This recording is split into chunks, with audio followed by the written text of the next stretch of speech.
आत्मा इस अध्यात्म मार्ग से जब आप परिचित हो जाओगे, आपको कोई किसी प्रकार की भी शंका डाउट नहीं रहेगा। जैसे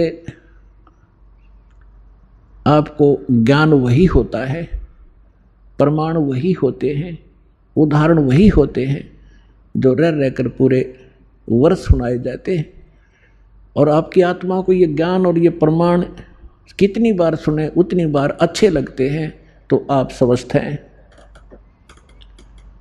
और जिसको ये महसूस होता है कि ये सत्संग तो मैंने पिछली बार भी सुना था, ये बात सुनी थी, तो ये आपकी कमजोरी है, आपके कोई वीकनेस आत्मा में आ चुकी है। जैसे एक स्वस्थ व्यक्ति होता है, वो सुबह खाना खाता है, रोटी वही होती है, थोड़ी बहुत दाल सब्जी में बेशक फर्क हो जाए, अंतर हो जाए, और सुबह खाना खाया और शाम को वही रोटी फिर रखी है और आपको रुचि नहीं बन पा रही है, तो आप अस्वस्थ हो गए हो। और यदि आपको वही रोटियां फिर उसी तरह रुचि कर लग रही हैं, तो आप स्वस्थ हैं।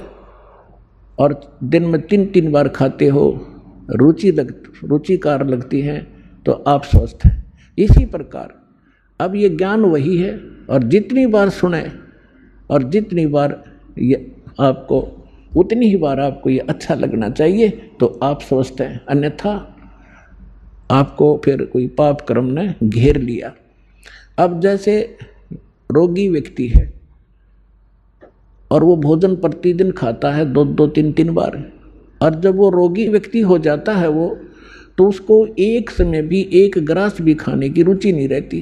कारण क्या हुआ कि उस रोग ने उसके शरीर की व्यवस्था खराब कर दी। जो मीठी वस्तु थी, खाने योग्य पदार्थ थे, वो भी कड़वे लगने लगे। उसका तरीका क्या है? उसका तरीका ये है कि कड़वी, जैसे किसी को मलेरिया हो गया और उसने वो कड़वी कुनीन रोटियां तो भी कड़वी वो खानी पड़ेंगी, ना चाहते हुए भी खानी पड़ेंगी, चाहे वो रुचि कर लगे चाहे ना लगे।